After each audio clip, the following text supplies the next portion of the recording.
आज मैं आपको सुनाऊंगा चतुर चमार और मूर्ख चोर की एक बहुत ही मजेदार स्टोरी। एक गांव में एक गरीब चमार अपनी पत्नी के साथ रहता था।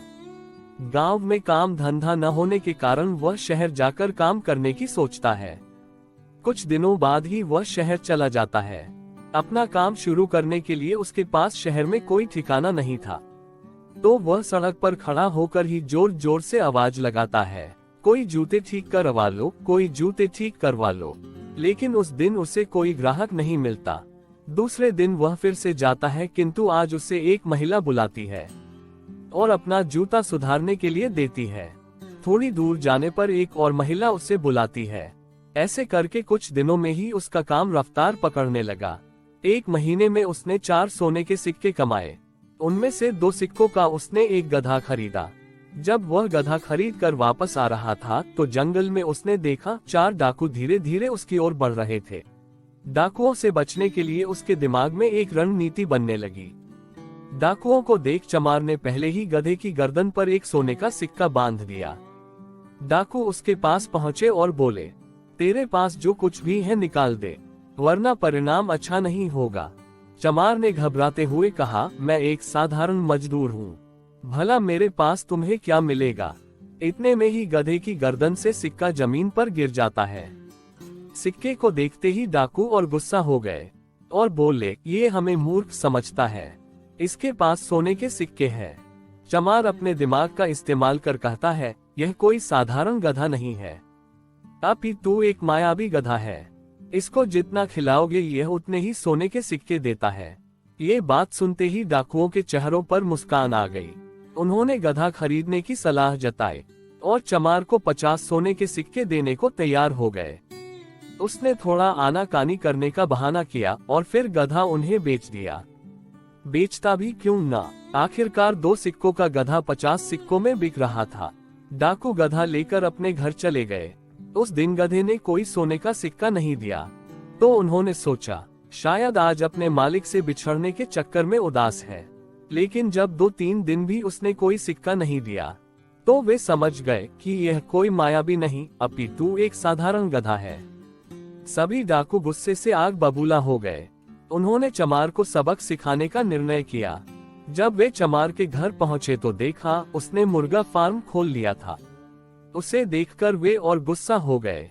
उन्होंने चमार को पकड़ा और एक बोरी में बांध दिया और थोड़ी दूर चलने के बाद एक ने कहा, सरदार, हम इसे गंदे नाले में फेंक देते हैं। बदबूदार पानी सूंघकर इसका राम नाम सत्य हो जाएगा और किसी को कानो कान खबर तक ना होगी। ये बात सुनकर चमार भयभीत हो गया। काफी देर चलने के बाद सभी डाकू थक गए। धूप तेज थी। उन्हें पास में एक चर्च दिखा।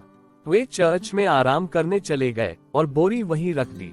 थोड़ी देर बाद चमार ने गधों की आवाज सुनी।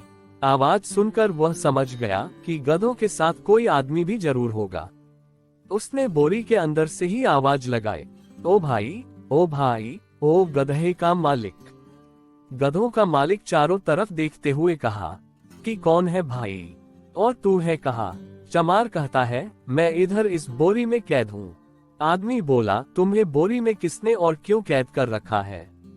चमार फिर दिमाग लगाकर कहता है, कुछ लोग मेरी शादी जबरदस्ती एक राजकुमारी से कराना चाहते हैं। ये मुझे बोरी में बांधकर राजकुमारी के पास ही ले जा रहे हैं। वह आदमी कहता है, भाई ये तो कोई पागल ही होगा जो राजकुमारी से शादी करने से इनकार करे।